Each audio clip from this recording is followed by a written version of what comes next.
Sorry. If Napoleon was a madman, if Napoleon had been a marketing man in the late 20th century, early 21st century, he would have recognized the battle plan only too well. All lined up. Target audience, campaign, bang, bang. That's the plan that Porter strategized for with 5 market forces. That's the battle plan for competitive advantage.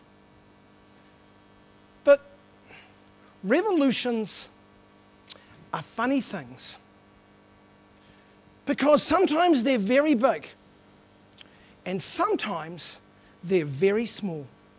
And 3 little symbols capture just how much that battle plan is changing right before our eyes.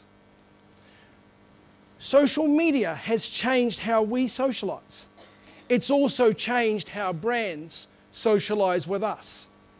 Brands themselves are forming ecosystems, and increasingly they are inviting us to participate in those systems and rewarding us for doing so. And finally, the backdrop against which all this is happening is global, increasingly global. So consumers, the revolution here is one from linear to circular.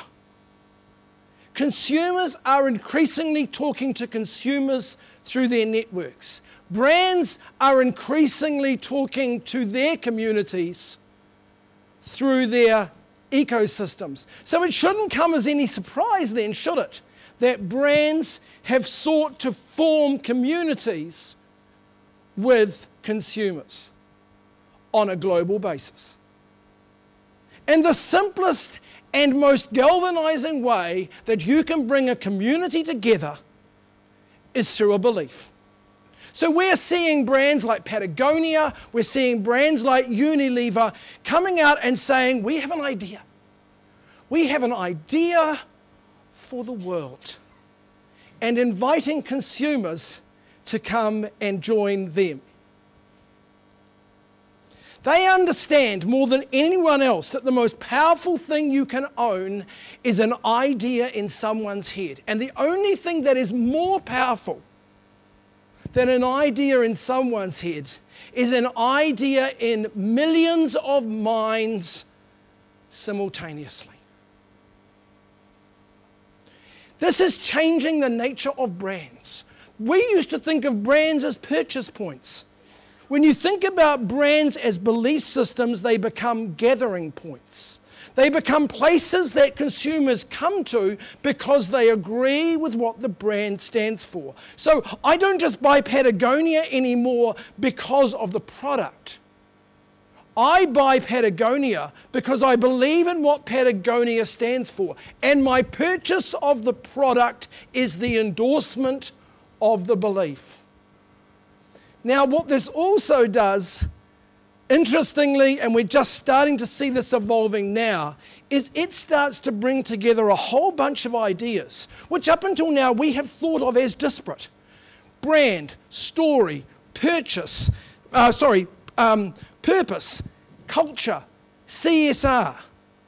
All these ideas all sit inside an ecosystem, all sit inside a belief system. And it's changing the nature of consumers. We're no longer talking to demographics. We need to be thinking about the fact that what we are actually dealing with is mobile flocks, groups of consumers looking to follow brands in the pursuit of a belief globally.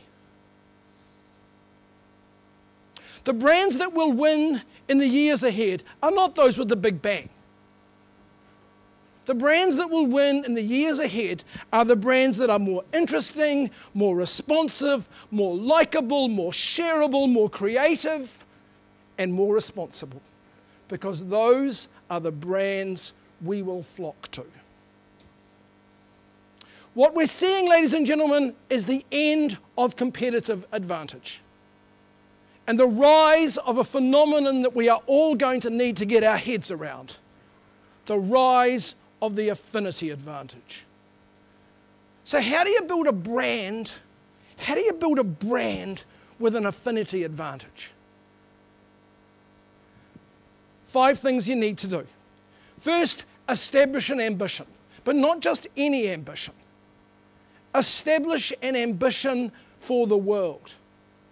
Establish an ambition that is big enough for the change you want to see in the world. Secondly, make a promise. But don't just make any promise. Don't just make a bang bang promise. Make a promise that the world wants to see and that you want to see in the world. Thirdly, take your story. Take the story of change that you will see in the world and take it out into the world. Look to build critical mass through your networks, through your partnerships, and through your digital channels. In this context, product changes. Product is no longer just about the thing you buy. Product is about the proof of the belief. So how can you position your products as progress towards that goal, that huge global goal? And finally, expand your distribution. Expand your physical and your analog distribution together. Not just for the ego of having a footprint, but so that it is big enough to give you a mandate to do good work. My challenge to you today and into tomorrow is when you go back to your office tomorrow, I'd like you to ask a very simple question. What am I doing?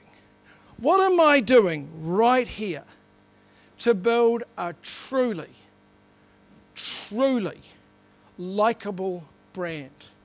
A brand that the world will like. A brand that the world will come for. Thank you.